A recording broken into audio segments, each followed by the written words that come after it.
And I'm back. This is gonna be part 2 to my, I guess we'll call it a 3-point hitch video series. This is gonna be how to switch over from a tiller to a different implement and then going back. If you're not already familiar with the 3-point hitches, make sure to check out my previous video, 3-point hitch basics. I'll put a link to it up there. The implements that we're switching over here are not incredibly heavy.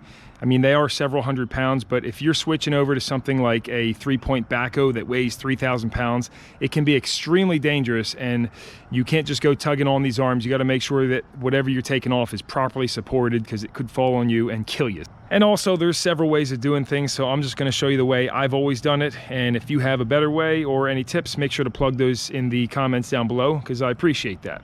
So to get your tiller off, start by finding yourself a relatively level area that's out of the way, because once this is off, you're not going to be able to pick it up and move it unless you use the front loader. And then we can go ahead and lower this down. It's not a bad idea to put a couple blocks down for these to sit on, but you don't have to if you don't have them. So loosen up your control valve here, a half turn, and lower the tiller down. Make sure the tractor's shut down. Then you can come in and remove the hairpins from both of your stabilizer links and slide that hairpin on there so you don't lose it, or put it somewhere else safe. I like to just shove them on here though, so you don't lose them. Now in my ammo can, you can grab this adjustable wrench and then lefty-loosey, go ahead and loosen these links up some.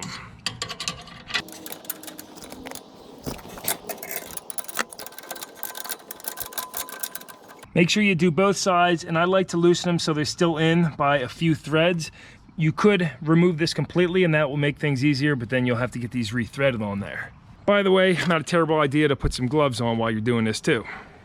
Then come over and lower your kickstand, which is actually missing on that unit because they kept getting damaged, but this other one has it on here. You can see it's not even being used though, because in this example I have the cinder blocks laying here, so it's not resting on the tines. When you do rest it on the tines, it will have a tendency to roll forward, so make sure to take a block of wood, preferably a little bit taller than that, and drop it in there. We'll see if that works though.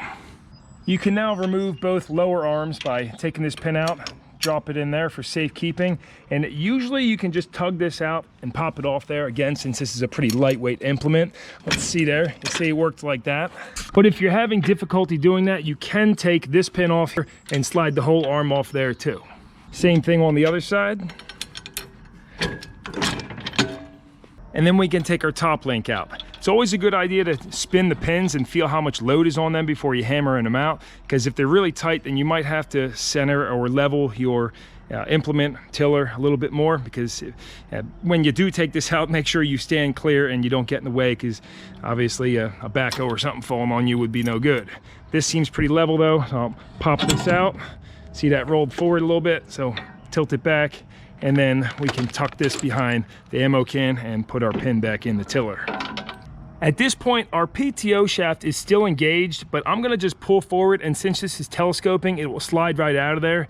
But an alternative method would be removing this first, pushing the tiller back so you could slide that out.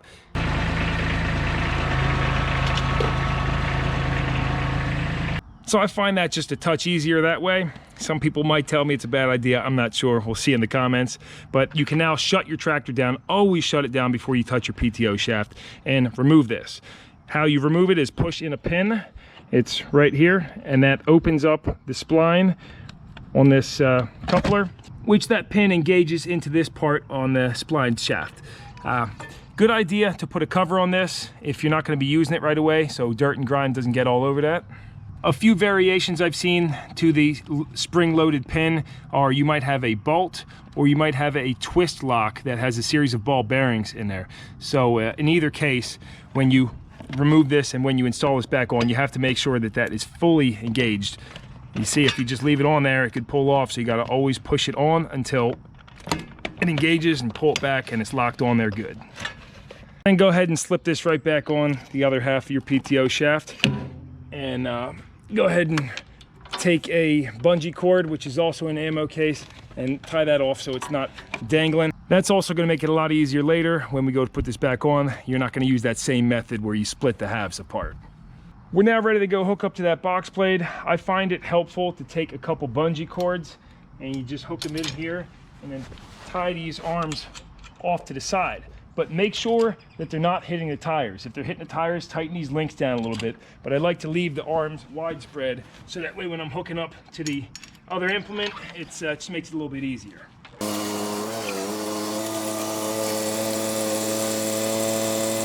If you get it close enough with a lightweight piece like this, you should be able to finagle these on here.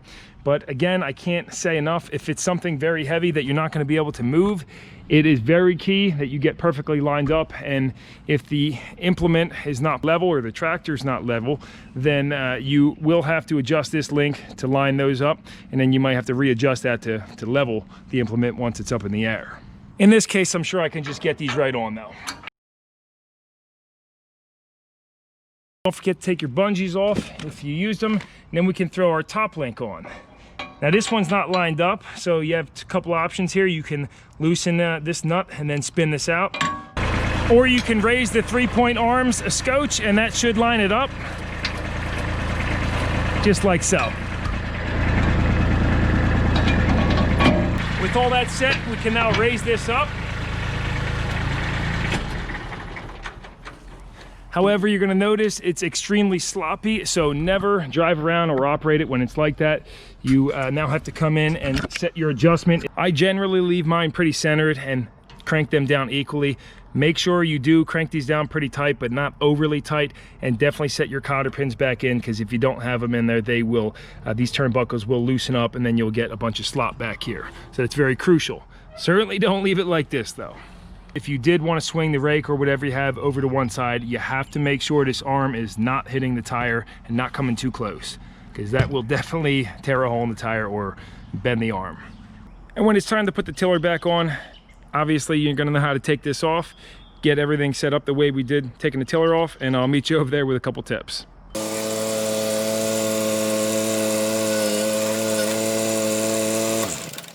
So same thing, we have these loosened up, have the bungees on there, which I guess the placement's not great since they're hitting the tires, but the only difference I do is before I get fully backed up and drop these pins in, I come over and I slip my PTO shaft on. Obviously making sure the tractor's off, but you should be able to just slide that right on, and if it's not lined up properly, you can spin the PTO shaft with your fingers in there. Obviously hard to get you a camera angle, but once you line it upright, it will slide on, and you depress the pin, push it all the way on until it engages and it's locked. You can now start the tractor and scotch it back a little bit, or honestly with how light this tiller is, you can just pull that right forward and then slide these on. That's one. And two. Now set your top link, but you can see that's going to be way off. So again, you can pull the tiller back, or if you lift these arms a little bit, that will line it up just like it did on the box blade. However, I will make note, if you have these loose, if you have them on by like one thread, that's unacceptable. You got to make sure that you're getting full thread contact. You can leave them loose, just make sure that the threads are fully on and threaded into the nuts, because otherwise you're going to pull a thread out and then it's going to be a problem. Raise it up off the ground a little bit, remove your kickstand, and now is when you're again going to set those adjustments. Have to tighten down these stabilizer links and put your hairpins in. When you're tightening down those stabilizers, just make sure you don't leave it all cattywomp-ass like that. Maybe get over top like I am right now so you can get a bird's eye view of what it looks like. The only other tip I will leave you off with is make sure this shaft is fully engaged and seated into those splines, because if it's not, you could potentially cause damage. Not going into too much detail on these shafts and the length they have to be, but watch what happens when you put this all the way up. This shaft will collapse in on itself a little bit, ever so slightly, and if you didn't have this fully seated in there, then you could potentially damage this gearbox or the PTO shaft itself, or the gearbox on the tractor. It could actually push this thing in there, so be careful not to do that. And I think that should pretty much cover it. I'm sure I missed a thing or two here or there, but I think got the point across if you even watched it this far. It's pretty basic stuff, but definitely potential to get hurt, and again, especially if you're doing heavy implements. So just make sure to always shut the tractor off when you get off it, even though I may have not done that in this video, but definitely the safest bet. God forbid the thing jumps into gear or the PTO shaft engages itself. Things can happen, so not good to take chances. And otherwise, yeah, leave me a comment down below if you got any questions. Consider giving this a big thumbs up if you liked it, or checking out my channel, because that helps me out. Like if you watch my latest video or something, whatever I've last posted, definitely helps out with the algorithm a lot. So until next time, this is Chris Brown here, No Nonsense, No How, and I'll see you in the next one.